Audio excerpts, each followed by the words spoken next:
মানুষকে যত্ন নিলে মানুষ যে কত ভালো হয় আপনি কল্পনাও করতে পারবেন না। মানুষকে নার্চারিং করলে, মানুষকে পলিশ করলে, মানুষকে গ্রুমিং করলে, মানুষকে সঠিক তারবিয়া দিলে মানুষ অনন্য হয়ে ওঠে। প্রতিটি মানুষ অনন্য।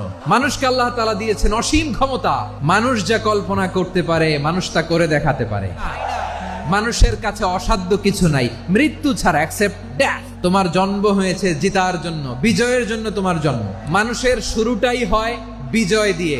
ওই 20 কোটি শুক্রাণুর প্রতিযোগিতায় সবাইরে পেছনে ফেলে সেদিন আমি সফল হয়েছিলাম, সেদিন আমি বিজয়ী হয়েছিলাম, সেদিন আমি এত ছোট ছিলাম মাইক্রোস্কোপ দিয়েও আমার অস্তিত্ব টের পাওয়া যায় না। ওই কম্পিটিশনে যখন আমারে কেউ হারাতে পারে নাই, আল্লাহর জমিনেও আমারে কেউ হারাতে পারে না।